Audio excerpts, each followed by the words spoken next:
Spoiler alert, I am going to talk about the whole story of Goodbye Eri.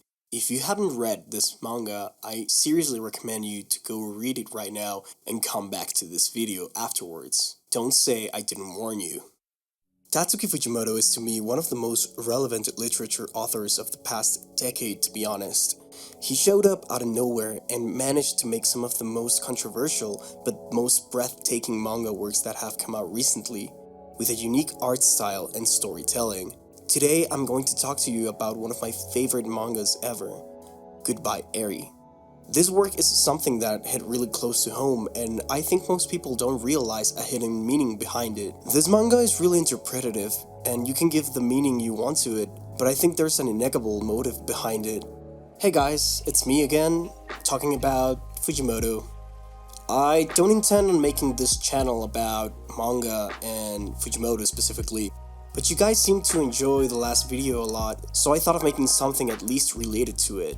If you have any suggestions on the direction that I should take for this channel, leave a comment below about the things that you would like to see more on this channel. I love reading, I love playing video games, I love movies, I love watching shows, and I really enjoy music. So I definitely have a lot to talk about. I never thought the last video would reach so many people, and the reception that it got was just insane. I never thought people would actually enjoy watching me talk about manga, because it's just such a nerdy thing to do. And the fact that so many of you have already watched the video and subscribed is just insane, and I am extremely grateful for it. You guys are enough motivation for me to keep on going, and I really hope you keep enjoying the next videos that I will be posting.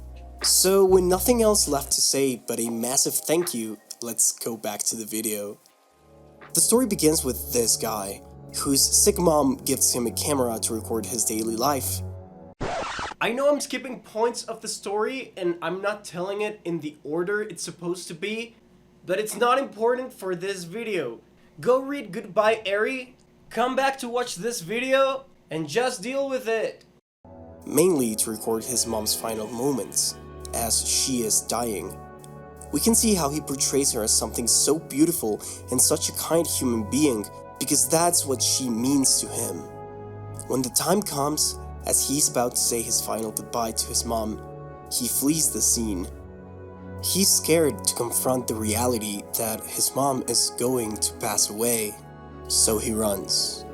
And just like that, the freaking building blows up like it was a Michael Bay movie. And this was just his school project, a movie that he made for a school presentation, which everyone criticizes him for being tasteless and cruel because his mother actually died, and this looked like a mockery of her demise. These type of things are how you know that you're reading Fujimoto. He tends to take things to the absurd without losing the deep and hard-hitting meaning of things. As time goes on, he meets a girl, Eri, who is a movie fanatic and actually liked his movie, but still had a lot of comments about the cinematography of it. So she decides she's going to make him a great movie director. So they binge watch tons of movies until they understand what makes a good movie. They begin to become attached, not in a full romantic manner, but throughout the manga we never see anything more than a platonic romance.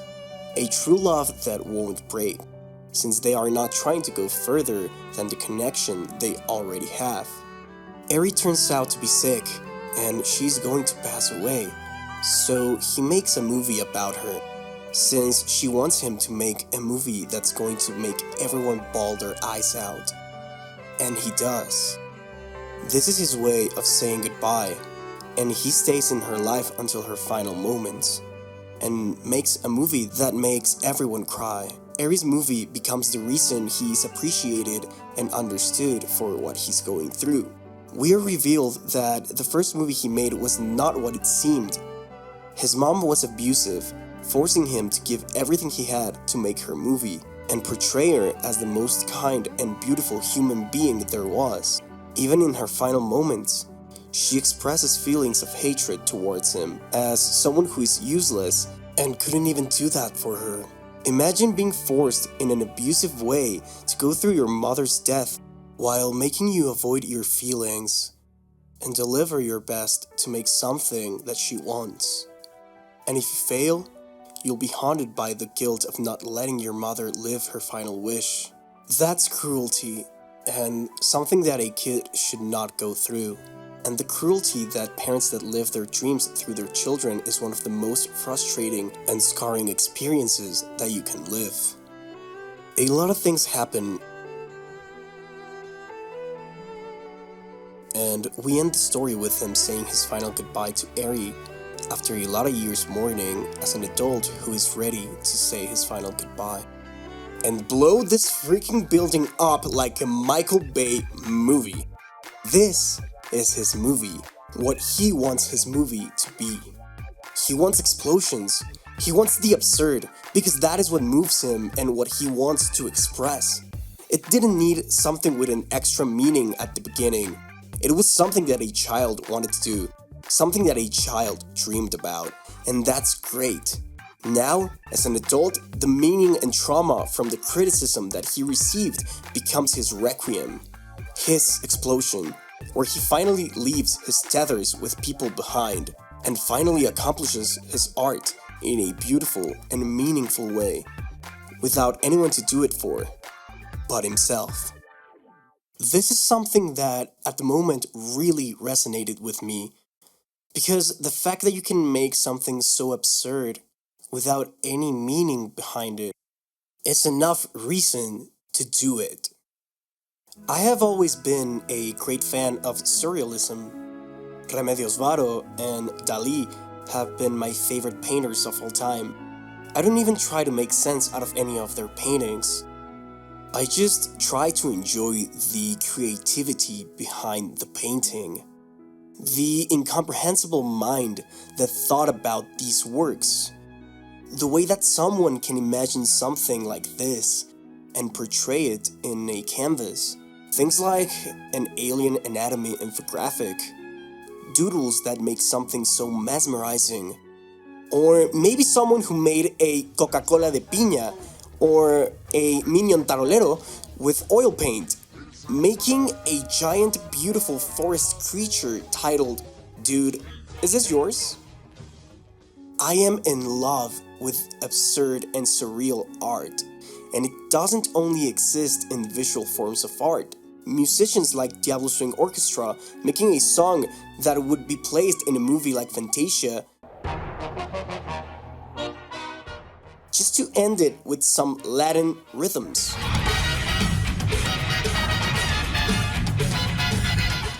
An ABBA-inspired disco theme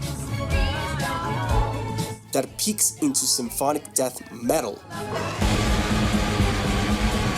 Oh god, progressive metal never ceases to impress me. When an artist gets engulfed by the mindset of a child that doesn't have any limits to his imagination, we often get some of the best artworks there have ever been. Artists like Callum have always inspired me because it doesn't matter if there is a meaning behind this. It just is. And it is beautiful because it exists. And someone managed to imagine it. A lot of people tend to talk about Camus when mentioning Absurdism, but trying to give philosophy or meaning to the absurd misses the whole point. And that's why I'm probably never reading Camus. I know you're going to find many people analyzing every part of the story that Goodbye Eri tells, and that's great, because someone read a manga and thought of making a video out of it with their own opinion, and that video is great because it exists.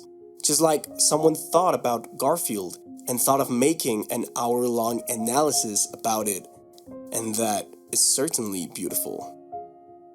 Nowadays, we have so much knowledge at our disposal, and so many tools to create whatever we want. It is just one of the best times to be alive if you're a creative person.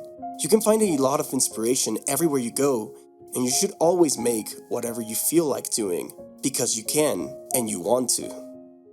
Thank you so much for watching. I always thought of making YouTube videos, but at the same time, I always thought about it being really absurd. How could someone like me make a video that people would like when I'm just talking about things that I have in my head that I don't often say a lot in public or with friends? And the fact that I got the motivation to actually do it is something I'm really grateful for, because the reception you guys gave to my last video was enough for me to keep on doing this kind of stuff. So I am eternally grateful to each and every one of you stopping by to listen to me talk. If you're creative, go ahead, create, do whatever you feel like doing, because you can, and nothing can stop you from unleashing that creativity. If you liked this video, leave a like, subscribe, and leave your thoughts in the comment section. My name's Juicy, and I'll see you later.